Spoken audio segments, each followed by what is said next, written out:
آج ہم سورہ والضحیٰ کی اہمیت اور اس کے فوائد کا ذکر کریں گے۔ سورہ والضحیٰ میں رسول اللہ صلی اللہ علیہ وسلم کو بالخصوص اور پوری مسلم امہ کو بالعموم مشکلات تکالیف کے بعد امید اور سکون کا پیغام دیا گیا ہے۔ نبی صلی اللہ علیہ وسلم کی زندگی کے ابتدائی سالوں میں جب آپ صلی اللہ علیہ وسلم اور آپ کے ساتھیوں کو مکہ میں ستایا گیا تو یہ سورہ نازل ہوئی، حالانکہ ان سب کا ایمان چٹان کی طرح مضبوط اور اٹل تھا، لیکن ممکن تھا کہ جاری آزمائشیں اور تنہائی کسی مسلمان کو تنہائی کا ذہنی احساس دے سکتی ہیں، اس لیے اس سورہ مبارکہ کا نزول ہوا۔ اس سورت کی پہلی 4 آیتوں کے بعد اللہ پاک نے اپنے پیارے حبیب محمد صلی اللہ علیہ وسلم سے فرمایا، اے میرے پیارے حبیب آپ مت گھبرائیں، وَلَسَوْفَ يُؤْتِيكَ رَبُّكَ فَتَرْضَىٰ، ہم ان قریب آپ کو اتنا عطا فرمائیں گے کہ آپ راضی ہو جائیں گے۔ اب رب کائنات اپنے پیارے حبیب صلی اللہ علیہ وسلم کو یہ تسلی دے رہا ہے کہ ہم آپ کو اتنا دیں گے، آپ ان قریب راضی ہو جائیں گے۔ تو آج کل کا اگر کمزور مسلمان اس کو بطور وظیفہ اپنے کسی مقصد کے لیے پڑھتا ہے تو اس کو یقیناً کامیابی حاصل ہوگی۔ اس سورہ والضحیٰ کے فوائد ان گنت ہیں جن کا مکمل احاطہ تو نہیں کیا جا سکتا، ان میں سے چند کا ذکر ہم کیے دیتے ہیں۔ گمشدہ اثاثہ، گمشدہ شخص کی حفاظت۔ اگر گمشدہ شخص کو تصور میں رکھ کر پڑھا جائے وہ بحفاظت گھر آ جائے گا۔ سورہ والضحیٰ کی تلاوت سے ہر وہ چیز محفوظ ہو جاتی ہے جو غلطی سے کہیں بھی رہ جاتی ہے، یہاں تک کہ وہ مل نہیں جاتی وہ محفوظ رہے گی۔ اگر کوئی شخص اپنے ساتھ کوئی اہم چیز لے جانا بھول جائے اور اسے پیچھے چھوڑ جائے تو اسے چاہیے کہ وہ سورہ والضحیٰ کی تلاوت کرے تاکہ اس بات کو یقینی بنایا جا سکے جب تک وہ واپس لوٹ کر اسے حاصل نہ کر لے۔ دونوں قسم کی صورتحال میں اس سورہ مبارکہ کو تعوذ یعنی اعوذ باللہ من الشیطان الرجیم، درود شریف اور بسم اللہ الرحمن الرحیم کے ساتھ مسلسل پڑھیں جب تک آپ کی قیمتی چیز آپ کو مل نہ جائے۔ ایک حدیث میں ہے رسول اللہ صلی اللہ علیہ وسلم نے فرمایا، جو شخص سورہ والضحیٰ کی تلاوت کرے گا وہ قیامت کے دن اس معاملے پر بحث کرے گا اور زمین پر گھومنے والے فقیروں اور یتیموں کی تعداد سے 10 گنا زیادہ فضیلت رکھتا ہے۔ پریشانی کے علاج، اگر آپ اپنے آپ کو اداس محسوس کر رہے ہیں تو یہ سورت پڑھیں۔ ہر قسم کی اداسی اور پریشانی کا علاج سورہ والضحیٰ پڑھ کر کیا جا سکتا ہے۔ یہ ہمیں سکون فراہم کرتا ہے اور ہماری پریشانیوں کو کم کرنے میں مدد کرتا ہے۔ ہر نماز کے بعد اول آخر 7 مرتبہ درود شریف پڑھنے کے بعد 7 مرتبہ ہی سورہ والضحیٰ پڑھیں۔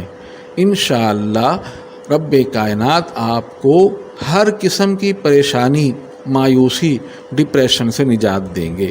سورہ والضحیٰ ہمیں اپنے کاموں میں آخرت کو سامنے رکھنے کے لیے ایک حوصلہ افزائی کا کام کرتی ہے۔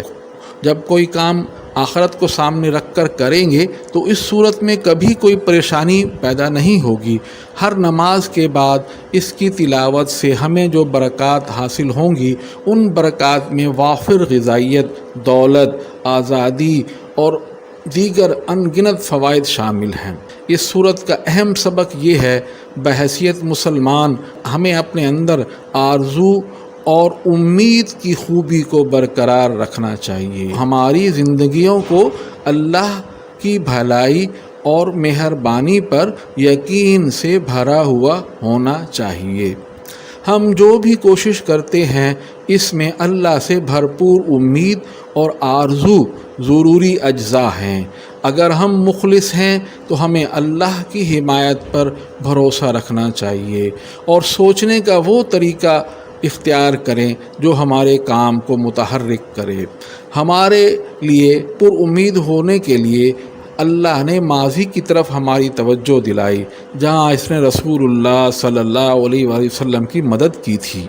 مجھ سمیت ہر مسلمان کو اپنے ماضی میں ایسے واقعات ملیں گے کہ رب تعالیٰ نے متعدد بار مشکل حالات میں ہماری مدد کی اور اللہ نے ہمیں نوازا، اللہ نے ہمیں برکت دی، اور یہ ہمیں پر امید رکھتا ہے کہ اللہ تبارک و تعالی مستقبل میں بھی ایسے مشکل حالات سے نکالنے میں ہماری مدد کرے گا۔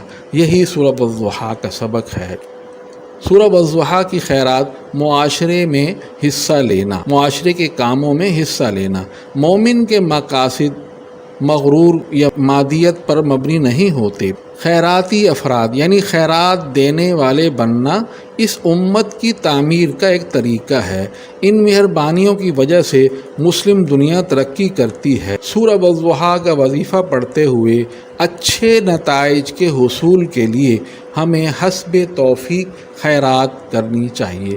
جو لوگ آزادانہ طور پر دیتے ہیں اللہ تعالیٰ ان کو اجر دیتا ہے اور اس کے نتیجے میں ان کی خوشحالی میں اضافہ ہوتا ہے۔ سخاوت حاصل کرنے والا بھی خوش قسمت ہے، کیونکہ اب اس کے پاس اپنی زندگی کو آگے بڑھانے میں مدد کرنے کے لیے کچھ رقم ہے۔ دینا جیت کی صورتحال ہے، ہر کوئی کامیاب ہوتا ہے اور علم حاصل کرتا ہے۔ مومنین کی امید یہی ہوگی۔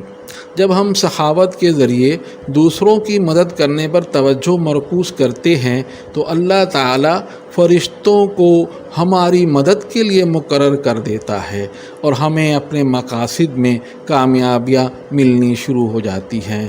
یہی اس سورہ مبارکہ کا پیغام ہے۔ آپ اپنے کسی بھی جائز مقصد کے حصول کے لیے سورہ والضحیٰ کی فجر اور عشاء کی نماز کے بعد 11 مرتبہ تلاوت کریں اور حسب توفیق اللہ کی راہ میں خیرات کریں تو یقیناً آپ اپنے مقصد کو پا لیں گے۔ سورہ والضحیٰ کو پڑھنے کا اپنا لطف اور مزہ ہے۔ اس میں بے پناہ روحانیت ہے، چاشنی ہے جو الفاظ میں بیان نہیں ہو سکتی۔ جو مسلمان کسی بھی مقصد کے لیے اس سورہ مبارکہ کی تلاوت چند دنوں، چند ہفتوں تک کرتا ہے، اسے اس قدر لطف اور روحانیت حاصل ہوتی ہے کہ اس سورہ مبارکہ کی تلاوت خود بخود اس کی پوری زندگی کا معمول بن جاتا ہے۔ روحانی آسودگی اور دلی اطمینان کے علاوہ ہر جائز مقصد کے لیے ہمیں اس سورت مبارکہ کی زیادہ سے زیادہ تلاوت کرنی چاہیے۔ یہ سورت رب تعالیٰ کے پوشیدہ اسرار اور خزانوں میں سے ایک پوشیدہ اور عظیم خزانہ ہے، اور اب یہ ہم مسلمانوں پر منحصر ہے کہ ہم اس خزانہ سے اپنے لیے اور اپنی فیملی کے لیے کتنا حصہ حاصل کر پاتے ہیں۔ وما علینا الا البلاغ۔